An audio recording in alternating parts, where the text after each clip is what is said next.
බුදුරජාණන් වහන්සේගේ ධර්මයේ ඉගෙන ගන්න අය තමාටත් අන් අයටත් යහපත පිණිස මගට බහින කෙනා ඒ පිළිවෙතට පැමිණෙන කෙනා බවට පත් වෙනවා. තමාටත් අනුන්ටත් යහපත පිණිස කටයුතු කරන කෙනා තෙරුවන් සහිත සීලෙහි පිහිටා ඉන්න කෙනෙක්. ඒතර තෙරුවන් සහිත සීලය තමයි තමාටත් අනුන්ටත් යහපත පිණිස උපකාර වෙන්නේ. ඒතර තමන් තෙරුවන් සහිත සීලයේ පිහිටන්න ඕන. අන් අයටත් තෙරුවන් සහිත සීලයේ පිහිටන්ට එහි සමාදන් කරවන්න ඕන.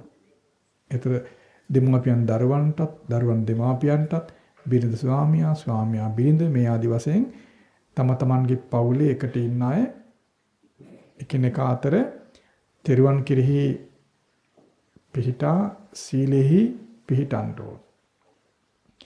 එතකොට තමාටත් අනුන්ටත් යහපත ඇති කරන යහපත් වාසය කරන කෙනෙක් බවට පත් වෙන්න ඒක තමයි මූලික සුදුසුකම. ඒතරේ මූලික සුදුසුකම ආරක්ෂා වෙන්න ඕනනේ නේද? තෙරුවන් තිසරණ සහිත සීලය ආරක්ෂා වෙන්න ඕන. තිසරණ සහිත සීලය ආරක්ෂා වෙන්න නම් සමාදන් වූ සිල්පද සුරක්ෂිත වෙන්න ඕන. ඒ සිල්පද සුරක්ෂිත වෙන්නේ නැත්නම්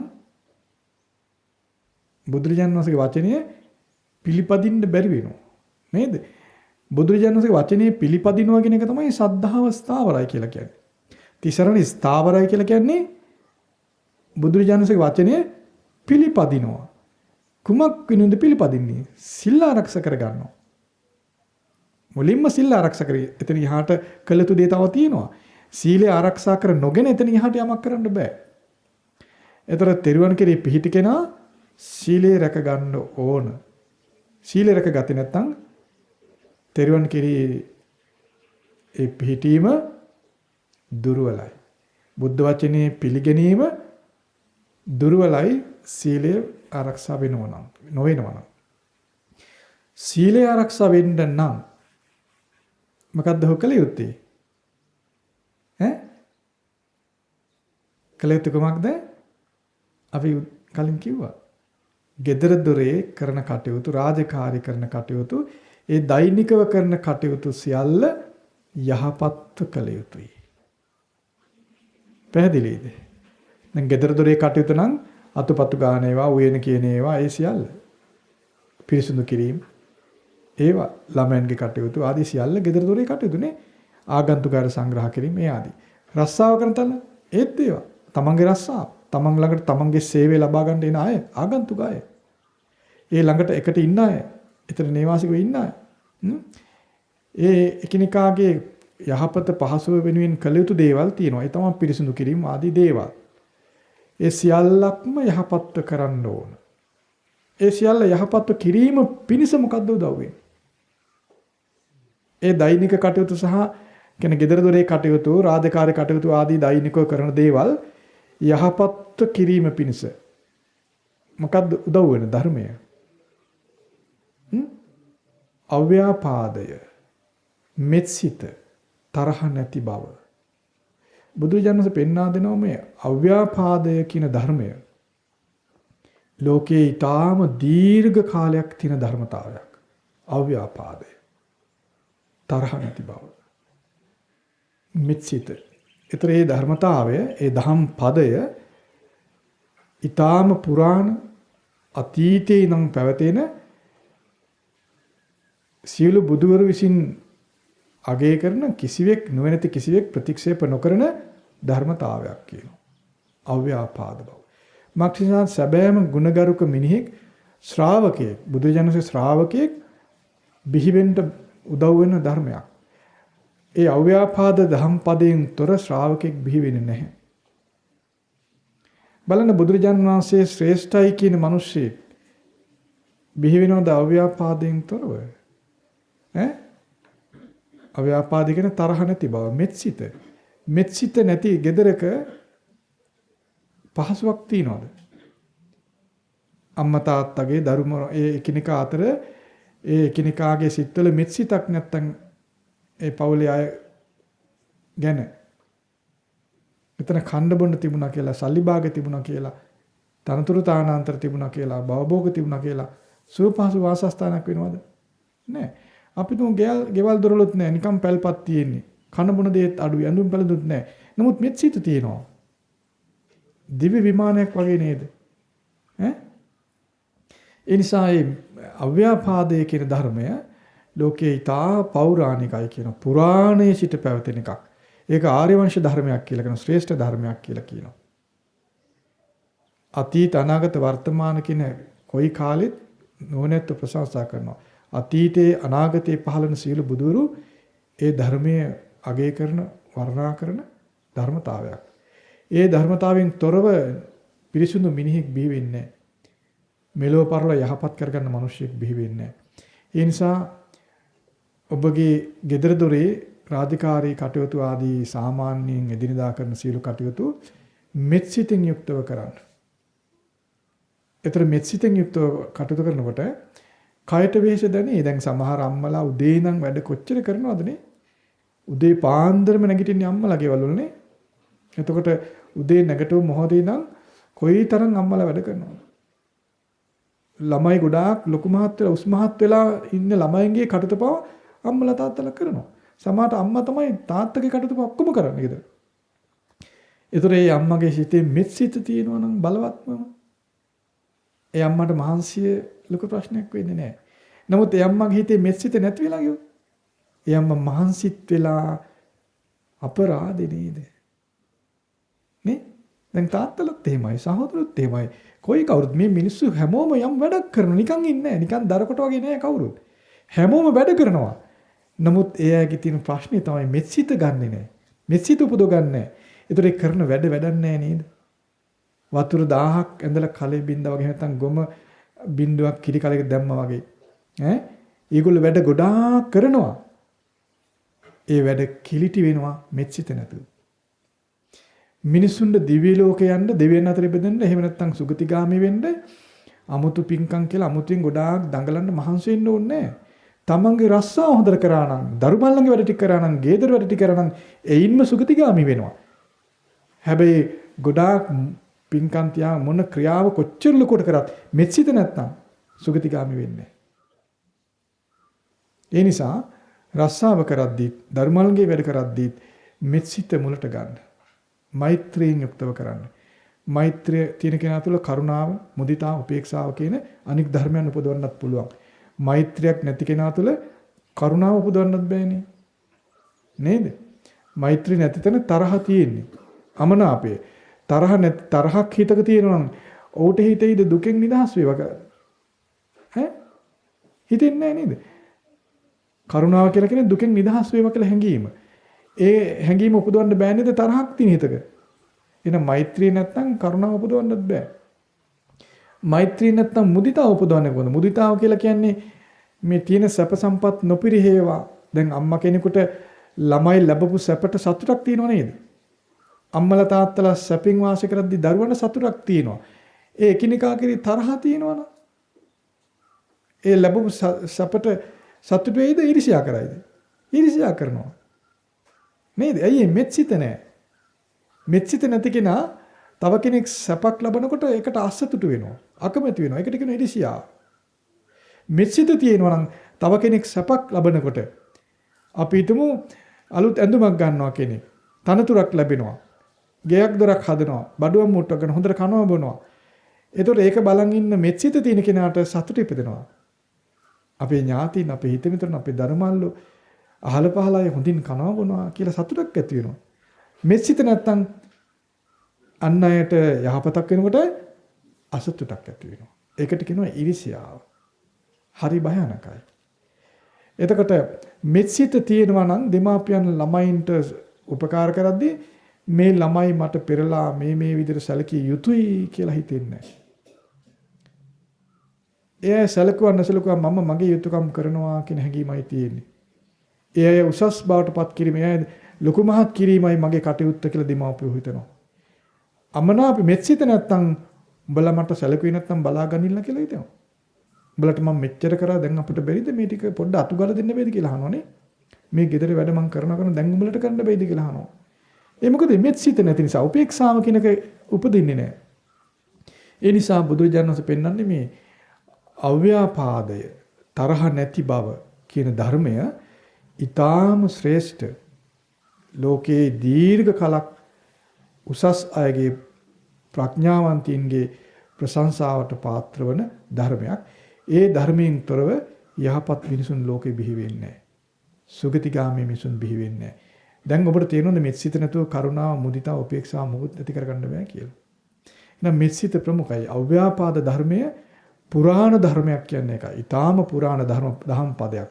පෞරාණිකයි කියනවා. ඒ දහම් පදේ ආර්ය වංශයි කියලා කියනවා. ශ්‍රේෂ්ඨයි කියනවා. ඒ දහම් පදේ ලෝකේ කවදාවත් ගැරහීමට ලක් වෙන්නේ නැහැ කියනවා. මෙත්සිත කියන දෙයට ලෝකේ කවදාවත් ගැරහීමට පාත්‍ර වෙන්නේ නැහැ.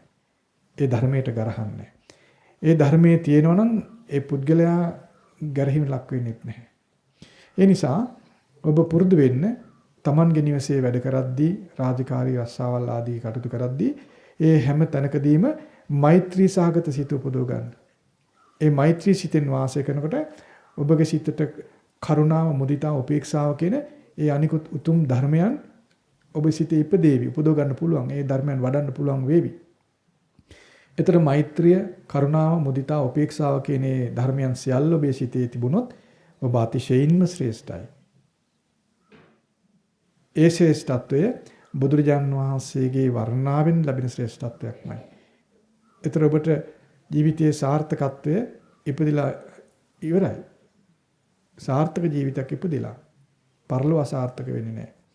ඉතින් මේ විදිහට මෛත්‍රී සහගතව ඔබ gedara dore කටයුතු කරනවා නම් කරුණාවෙන්, මුදිතාවෙන්, උපේක්ෂාවෙන් මේ කටයුතු සම්පූර්ණ කරන්න පුළුවන් කලක් එනවා. මෛත්‍රියක් නැති කෙනා තුළ කරුණාව, මුදිතාව, උපේක්ෂාව හටගන්නේ නැහැ. ඒතර දෙමාපියන් දරුවන්ට බොහොම පරුෂ විදියට හැසිරෙනවා. සහෝදර සහෝදරියන් පරුෂ විදියට හැසිරෙනවා. එතකොට අපිට අන් අය යහපතේ පිහිටවන්න බැරි වෙනවා. අපි හිතමු සහෝදරයෙක් නරක අයහපත් දෙයකට පෙළඹෙනවා. දරුවෙක් අයහපත් දෙයකට පෙළඹෙනවා. කොහොමද බේරගන්නේ? දරුවෙක් අයහපත් දෙයට පෙළඹෙන්න බැරිද පුළුවන්ද? පෙළඹෙන්න පුළුවන්.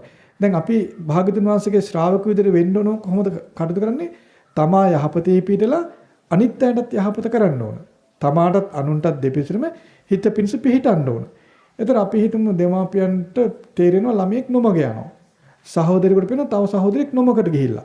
එතකොට අපි තමා යහපතේ පිළිලා අන් අය යහපත් කරන ස්වභාවයේ කෙනෙක් නම් ඒ කෙනා අයහපත් වූ කෙනා බේර ගන්න ඕන නේද? දැන් ඔබට ඔබේ පවුලේ කෙනෙක් වේවා, හිත මිත්‍රෙක් වේවා, යාළුවෙක් වේවා අයහපතට ගොදුරු වෙනවා කියලා දැනගත්තොත් ඔබ බේර ගන්න උත්සාහ කරන්නේ නැද්ද? උත්සාහ කරනවනේ. ඒ උත්සාහය සාර්ථක වෙන්න නම් ඔබ තුළ තියෙන ඕන විශේෂ ගුණය මොකද්ද? මෛත්‍රිය, කරුණාව, මුදිතාව, උපේක්ෂාව. ඒ දේ නැත්තම් ඔබ ඒ බේරගන්න යෑම සාර්ථක වෙයිද? බේරගනීද? බේරගන්න උත්සාහ කරයි. කොහොමද බේරගන්නේ? මූ පෞකාරයා, කාලකන්ණියා ඕකට උදව් කළ වැඩක් නැහැ. ඕන එකක් කරගනිච්චාවී කියලා ඉන්නව නේද සමහරව? එහෙම වෙනවද නැද්ද? වෙනවා. ඕන දෙයක් කරගත්තාවි පවුලට අවනම්බුවක් ඔය මනුස්සයා අපි කොච්චර උදව් කරාද? අපි උදව් කරා හරියන මිනිහෙක් නෙවෙයි කියලා හිතෙනව නේද? අපිට අවනම්බුවක් අපේ මූණින් දැල්ල ගෑවා. අපේ නම්බුව විනාශ කළා. අපි නැති වුණා. මේ වගේ සිද්ධි නැද්ද සමාජයේ? එතන මොකද්ද තියෙන සිතුවිල්ල? අර අපි කලින් කියව විදිහේ සිතුවිලි පවතින තැනක් වුණොත් ඒ නොමග කියන බේරන්නේ කොහොමද? ඔය එයාට උදව් කළ වැඩක් නෑ. එයා කියන දේ අහන මිනිසෙක් නෙවෙයි. අපි කොච්චර කිව්වද කිව්ව අහන්නේ. අහන කෙනෙක් නෙවෙයි. අපේ මූණේ දැලි ගෑවා. ඔය වගේ අදහස් තියෙනව නේද? ඒ සිද්ධි තියෙනවනේ. එතකොට නොමග කියන තමන්ගේ දරුවෙක් වෙන්න පුළුවන්. ඥාතියෙක්, සහෝදරයෙක්, හිතවතෙක්, මිත්‍රයෙක්. එකට බත්මාලු කහපු කෙනෙක්. කොහොමද බේරන්නේ? ඒ වගේ සිතිවිලි වචන හුවමාරු වෙන පවුලක නොමග කෙනෙක්ට මොකද වෙන්නේ? ඔහු පවුලට සමීප වෙයිද? දුරස් වෙයිද? දුරස් වෙනවා. ඒ දුරස් වෙන කෙනා සමීප වෙන්නේ කාටද? අපි හිතමු පවුලේ ළමයෙක් බීමට බැහැ වෙනවා. දැන් දෙමාපියෝ අනික් අය ඔක්කොම මෙයාට කියනවා කාලකන්ණියා, පව්කාරයා, මූ අපිට අවනම්බුවක් තියෙන දේ නැති කරන එක කියා දැන් ආපුවම තොට කොච්චර කිව්වද නතර කරාපියෝක කියලා කෑ ගහලා බැනලා එහෙම සිද්ධ වෙනවා. බේරන්න පුළුවන්ද යා? පුළුවන්ද? බෑ. ඇයි? ඔහු ලං වෙන්නේ කොහෙටද එතකොට? ඔහුට ගෙදරට ලං වෙයිද? නෑ. ඔහු ආයෙ ලං වෙන්නේ කොහෙටද? අර නරක තැනටම ලං වෙනවා. ඇයි? ගෙදරින් ඔහුට ලැබුණේ මොකද්ද? අකාරුණික බව, අනාදරය, අහිතවත් බව, අමිත්‍ර බව. සෙනෙහසක් නෙවෙයි ලැබුණේ. ඇයි කලින් සෙනෙහසින් හිටියා? කලින් එකට මේ විනෝද වුණා. අත්තල් බැඳගෙන හිටියා. මගේ පුතේ කිව්වා, අපේ මල්ලී කිව්වා. මොකද පස්සේ අර වුණාම අර විදියට වුණාම එයා ආය අපට ලං වෙයිද? නරක දෙහර යයිද? එයා නරක පැත්තටම යනවා. දැන් ඔබට තේරෙනවද මෛත්‍රියක් නැති තැන අන් අය යහපතේ පිහිටවන්න බෑ කියන්නේ. එනම් මේ ළමයි නොමග යන්නේ. නොමගියේ ළමයි බේරන්න බැරි ඇයි? මොකක්ද හේතුව? ලෝකයේ අර පෞරාණික ශ්‍රේෂ්ඨ ධර්මයේ මිනිසුන්ගෙන් ඈත් වීම. ඒ ධර්මයෙන් මිනිස්සු ඈත් වීම. ඒ ධර්මයේ මිනිස්සු පිළිනොපැදීම. මොකද ධර්මයේ? අව්‍යාපාදය, තරහ නැති බව, මෛත්‍රී සිත. තමන්ගෙම දරුවට, තමන්ගෙම සහෝදරයට ඔහු වරද කළා කියලා නිନ୍ଦා අපහාස කිරීම තියෙනවනේ. නේද? ඒක ධර්මයේද? අපි මෙච්චර හොඳ මිනිස්සු අපිට මූ අවනම්බුවක් කියනෝනේ. ඒතර ධර්මයේ එතනද? එතන මොකද්ද තියෙන්නේ? අපි හොඳයි මූ හොඳ නැහැ කියන එක නේද? ඒක ධර්මයේ නෙවෙයි. ඒක අධර්මයයි. අපි හොඳයි මූ හොඳ නැහැ. ඌ අයින් වෙන්න ඕන. කින හැකිනේ. ඒක ඊට භයානක තත්ත්වයේ දක්වා යනවා. ලෝකේ භයානක දෘෂ්ටි දක්වා යනවා ඒ ස්වභාවය. දැන් වැරදි කරන කෙනාට ගල් ගහලා මරන්න ඕන කියනවනේ. සමහර අදහස් වල මේ ලෝකෙ එහෙම තියෙනවනේ. වැරදි කරන කෙනා ප්‍රතිම් පිටුවහල් කළ යුතුයි. වැරදි කරන කෙනා අත් කපන්න ඕන, කසපාර ගහන්න ඕන. ගල් ගහලා මරන්න ඕන කියන මට්ටම දක්වාම ඒ අදහස පැතිරෙනවා, වැඩෙනවා. මේ අපේ මූණේ දැලි ගෑව ඵලයන් ඔබට සලකලා වැඩන්නේ නැහැ කියන අදහස තමයි ඒ දියුණු වෙලා ඒ අදහස, ඒ නරක අදහස දියුණු වෙලාම වැරදි කරන කෙනා වලලන්න ඕන පොළවේ, ගල් ගහලා මරන්න ඕන කියන භයානක දෘෂ්ටිය, නරක අදහස දක්වාම ඒක මහ රුකක් දක්වා වැඩෙනවා. සමාජ ක්‍රමයක් මේක පිළිගන්නවා අන්තිමට. ඔබට පේනවද මේ සමාජයේ වෙලා ගන්න භයානක දේවල් ඉපදින්නේ ඇයි කියලා? ඒ භයානක දේවල් නීති මගින් කරලි මගින් නැති කරන්න බෑ සමාජයේ. ඒ භයානක දේවල් නැතිවීම වෙන්නේ මෛත්‍රියත් එක්ක. මෛත්‍රිය කියන සිත, මෛත්‍රී සිත කෙනෙක් තුල තියෙනවා නම් එයාගේ සමීපතමයා කුමන වරද කරත් ඔහු කෙරෙහි අමනාපෙන් බලන්නේ නැහැ. ඔහු නිදහස් කරගන්න ඕන, බේරන්න ඕන කියන හැඟීම තමයි තියෙන්නේ. මෛත්‍රිය කියලා කියන්නේ මිනිසෙක් අතිශයින් යහපත් වීම පිණිස උදව් වන ධර්මයක්. මෛත්‍රියෙන් තොර මිනිසයාට සුගතියකට යන්න බෑ. මෙලවම ඔහු විනාශකාරී කෙනෙක්. මෛත්‍රිය හිතේ තියෙනවා නම්, මෛත්‍රී සාගත සිතින් හිටියොත් ඔහුට gedara dora වැඩ ටික හොඳටම ඇති සුගතිගාමී ජීවිතයකට. දෙවියන් ඉක්මවලා බ්‍රහ්මීන් දක්වා යන්න මෛත්‍රී සිත හොඳටම ඇති. මහා වෙහෙස මහන්සලා දවස පුරා වෙහෙසෙන දැවැන්ත කටයුතු කර කර දඟලන්න ඕනේ නැහැ. මෛත්‍රී සිත තමන්ගේ දරුවන් කෙරෙහි, දරුවන් දෙමාපියන් කෙරෙහි, බිරිඳ ස්වාමියා කෙරෙහි, ස්වාමියා බිරිඳ කෙරෙහි, රාජකාරී කරන තැන තමන්ගේ සේවකින් කෙරෙහි, ගුරුවරු ළමයින් කෙරෙහි, එහෙම නැත්නම් තමන්ගේ වත්තේ පිටේ වැඩ කරන මිනිස්සු කෙරෙහි, රස්සාව කරන කෙනා ස්වාමියා කෙරෙහි, එකිනෙකා කෙරෙහි මෛත්‍රී සිත තිබුණාම හොඳටම ඇති. ඒ සිත මුල් කරන් දවස පුරා හැමෝම වැඩක් කරනවා. නිකන් ඉන්නේ. වත්තේ පිටේ අතු ගෑම් හරි කරනවා. මෛත්‍රී සිත මුල් වෙලා ඒක කරත් එයාට හොඳටම ඇති දෙවියන් ඉක්මවා බ්‍රහ්මයන් දක්වා යන්න.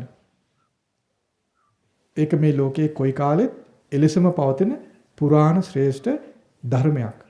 අව්‍යාපාදේ. ඒ අව්‍යාපාද සිත මුල් කරගන්න. මෛත්‍රී සිත මුල් කරගන්න. මෛත්‍රී සිත මුල් කරගෙන තෙරුවන් කෙරෙහි පිහිටලා සිල්පද සමාදන් වෙලා හොඳින් gedara dora වැඩ කරන්න. gedara තියෙන වැඩ කටයුතු සියල්ල කරන්න. ගෙවල් ඉතා ලස්සන තියාගන්න. හොඳට තියාගන්න. පිරිසිදු තියාගන්න. වතු පිටි හොඳින් තියාගන්න. යන තැන වැඩපොළ හොඳට කරන්න. උදේ යම් වෙලාවකද වැඩ පටන් ගන්න ඊට කලින් වැඩපොළට යන්න. මුළු වෙලාවම වැඩ හොඳට කරන්න. රස්සාව හොඳට කරන්න. පඩි මදි, සේවය මදි, පහසුකම් මදි කියන හිතවිලට ඉඩ දෙන්න එපා. කවදාවත් පඩි කොච්චර දුන්නත් ඇති වෙන්නේ නැහැ. රුපියල් 1000ක් ගන්න කරන ලක්ෂයක් දෙනවා. දැන් මට ඇති කියලා කීතෙන්නේ නැහැ. ඒ මදි කියන දේ, ලාභය මදි කියන හිතවිල්ල කවදාවත් ඇති කියලා වෙන්නේ නැහැ. ඒක අපේ තුල තියෙන රැවටීමක්. ඒ රැවටෙන සිතට ඔබ ගොදුරු වෙන්න එපා. ඔබ ඒක ඉක්මවා ගිහිල්ලා මෛත්‍රිය ඇති කරගන්න. මෛත්‍රී සිතෙන් යුක්තව වැඩ කරන්න. ඒතර ඔබේ ගෙවල් දොරවල් වැඩ කරන තැන් ඒ කොයි තැනත් ඔබගේ දිනේ පුරා දවස පුරාම ඔබට පිං පිරෙන පිණ ඉපදෙන ජීවිතයක් ඔබට ඇති වේවි. ඒතර ඔබ තමාටත් අනුන්ටත් යහපත මිස කටයුතු කරන කෙනෙක්.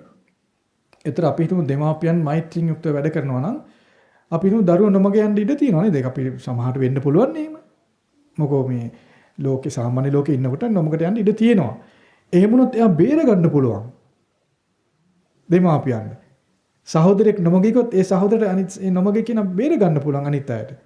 මෛත්‍රී තියෙනවා. මෛත්‍රී නැත්නම් තෝ බොල කියලා කතා කරන්නේ. කාලකන්ණියා, පෞකාරයා, අවාසනාවන්තයා, අපේ මොණි දෙලි ගෑවා කියලා මේ වගේ රළු වචන එනවා එළියට.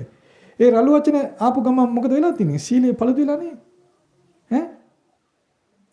එතනම සීලේ පළුදු වෙනවා. නේද? මෙත්සිත නෑ. තරහ ඉපදෙනවා. තරහ ඉපදුන ගමන් සීල ආරක්ෂා කරන්න බැරි වෙනවා. ඊළඟට රළු වචනෙන් කතා කරද්දී ඒ ඇහෙන කෙනා ඔහු තුළ නොතිබු තරහ ඉපදෙනවා. ඇයි මට මෙහෙම කරන්න කියලා. ඒතර ඔහු ඒ නරක පුරුද්දෙන් ඈත් වෙන්නේ නැහැ ඔහු. ඔහුට ඒ පවුලේ අය හිතවතුන් ළඟ මිත්‍රකම නැත්නම් නරක තැනටම යනවා. ඉතින් අපි හිතමු බීමතර බොන්ට පුරුදු වෙච්ච කෙනෙක් නම් ඒකෙන් බේරන්න බෑ. එයා එතෙන්ටම යනවා. ඇයි පවුලේ කට්ටිය කෑ ගහනවා. කරුණාවක් නැහැ, අනුකම්පාවක් නැහැ. බේරන්න බැරි වෙනවා. මෛත්‍රී සිත තිබුණා නම් කොමන වරද කළත් ඔහු බේරන්න පුළුවන්. අපට හිතෙන්න ඕන ඔහු කොමන වරදක් කළත් ඔහු බේර ගන්න ඕන. ඒකයි ධර්මය. බුදුරජාණන් වහන්සේගේ ධර්මයේ තුල කිසිම වරදක් කළ කෙනෙකුට දඬුවම් දිය යුතුයි, නපුරුකම් කළ යුතුයි කියලා කියන්නේ. ස්වභාවයෙන් දඬුවම් ලැබීම, අපාය ගිහින් දඬුවම් ලැබෙනවා, කර්ම විපාක ලැබෙනවා. ඒක වෙනම එකක්. ඒ ස්වභාවයක්. අප වර්ධි කළ කෙනාට දඬුවම් කළ යුතුයි කියලා පැනවීමක් ධර්මයේ නෑ. වර්ධි කළ කෙනාට මොකක්ද පැනවිය? මොකක්ද කළ යුත්තේ? ධර්මයට අනුව අනුකම්පා කළ යුතුයි. යමෙක් වරදක් කළා කියලා දන්නවනම් ඔහු කෙරේ අනුකම්පාවක් ඇති වෙන්න ඕන ධර්මයේ තුල ඉන්න කෙනාට. ඔහු වරදින් නිදහස් නොවෙනවා නම් ඔහු කෙරේ සංවේගයක් ඇති වෙන්න ඕන ධර්මයේ තුල ඉන්න කෙනාට. ඔහු බේර ගන්න ඕන කියලා කරුණාව, ඔහු බේර ගන්න ඕන කියන අනුකම්පාව ඇති වෙන්න ඕන. එතකොට ඒ කරුණාව, අනුකම්පාව, සංවේගය මේ කියන ධර්මයන් යමගේ හිතේ තියෙනවා නම් කුමන වරද කරත් ඔහු කෙරේ තරහක් හිතෙන්නේ නැහැ. අපි හිතමු යම් කෙනෙක් වරදක් කරනවා. වරද කරන මනුස්සයා ගැන තරහක් උපද කරනවා යම් කෙනෙක්. මෝ වැරදි කරා කියලා. ඒ දෙන්නම වැරදිනේ ඉන්නේ. අර වැරදි කරපු කෙනා ටික කලකින් හරියන්න පුළුවන්. නිවැරදි වෙන්න පුළුවන්. තරහ උපදවගත්ත කෙනා තාමත් තරහයි. දැන් දේවදත්ත එදා වැරදි කළා. ඒ අපාය ගියා. අපි අද තරහයි බලන් හිටියෝ. අපිත් අපාය යනෝනේ. ධර්මයේ තුල ඉන්න කෙනා කවදාවත් එයාට අමනාප වෙන්නේ නැහැ. ධර්මයේ තුල ඉන්න කෙනාට එයා කෙරේ අනුකම්පාවක් විතර සංවේගයක් ඇති වෙනවා. අනේ අපොයි මේ මනුස්සයා කරගත්ත දෙයක් කියලා. දැන් බලන්න අඟුලිමාල නරක දේ කළා. මිනිස්සු වෛර බැඳලා තරහ වුණා. අඟුලිමාල පසු යහපත් වුණා. අරහත්ත්වයටපත් වුණා. වෛර බැඳපු මිනිස්සු අරහත්ත්වයටපත් වූ අඟුලිමාල මහා තෙරුන් වහන්සේ ගැනත් වෛර කළා, ක්‍රෝධ කළා, ගල් මුල වලින් පහර දුන්නා. වැරදුනේ කාටද? ඒ නිසා ධර්මය නිවැරදිව තේරුම් ගන්න ඕන. ධර්මයේ කියලා කියන්නේ තමා තුළ මෛත්‍රිය ඇති කර ගැනීමයි. තමා තුළ මෛත්‍රිය ඇති කර ගන්න නැතුව කොච්චර ධර්මයේ දන්නවා කිව්වත් වැඩක් නැහැ. මොකද මේ ධර්මයේ පිහිට පිස ගන්න බෑ. ඒ ධර්මයෙන් පිහිටක් ලබන්න බෑ. මෛත්‍රිය තියෙන්න ඕන ධර්මයෙන් පිහිටක් ලබන්න. ඒකයි මෛත්‍රිය කියන ධර්මය, අව්‍යාපාදයේ කියන ධර්මය රහිත ඒ ධර්මයෙන් තොරව ශ්‍රාවකෙක් බිහි වෙන්නේ නැහැ. ශ්‍රමණෙක් බිහි වෙන්නේ නැහැ. බ්‍රාහ්මණෙක් බිහි වෙන්නේ නැහැ කියලා. ඒ නිසා මෛත්‍රිය හොඳින් උපදව ගන්න දෙමාපියන්, දරුවෝ සියලු දෙනා මෛත්‍රියෙන් වාසය කරන්න. එතකොට gedara dore කටයුතු ඔබේ සිත දියුණු කරන්නට ඔබට උපකාර වෙයි. මෛත්‍රියෙන් යුක්ත වාසය කරනකොට ඔබේ සිත දියුණු වෙන ඔබට තේරෙයි. එතකොට ඔබ දවස පුරා පහසුවෙන් වැඩ කරයි, සතුටින් වැඩ කරයි. මොකද හේතුව ඔබේ සිත දියුණු වෙන්න උදව් වෙන්නේ කටයුතු, වැඩ කටයුතු. වැඩ කටයුතු අතහැලා හිත දියුණු කරන්න බෑ. gedara dore වැඩ කටයුතු මෛත්‍රියෙන් යුක්ත කරනකොට ඔබේ හිත නිකම්ම දියුණු වෙනවා. ආයුධයක් වැඩ කරද්දී මෝහත් වෙන්නා වගේ මෛත්‍රියෙන් යුක්තව ඔබ වැඩ කටයුතු කරත් ඔබේ සිත දියුණු වෙනවා, බබලෙනවා, දීප්තිමත් වෙනවා. සිල්පද පළුදු වෙන්නේ නැහැ. සිල්පද පළුදු නොවී තියෙද්දී තෙරුවන් කෙරෙහි හොඳින් පිහිටනවා. ධර්මයේ තුල පිහිටනවා, ශ්‍රාවකත්වයේ තහවුරු වෙනවා. කවදාවත් දුගතියට වැටෙන්නේ නැහැ. දුගතියෙන් නිදහස් වෙනවා. ඒ නිසා තරහ නැති සිත, මෙත් සිත, අව්‍යාපාදය හොඳින් නැති කරගන්න. එතකොට ඔබට gedara dore කටයුතු ඔබේ වෙහෙසක් නැති වෙයි. තරහ සිතෙන් වැඩ කරද්දී වෙහෙස දැනෙනවා. මෛත්‍රියෙන් වැඩ කරද්දී වෙහෙස දැනෙන්නේ නැහැ. මහන්සි දැනෙන්නේ නැහැ. ඕන තරම් වැඩ කරන්න පුළුවන්.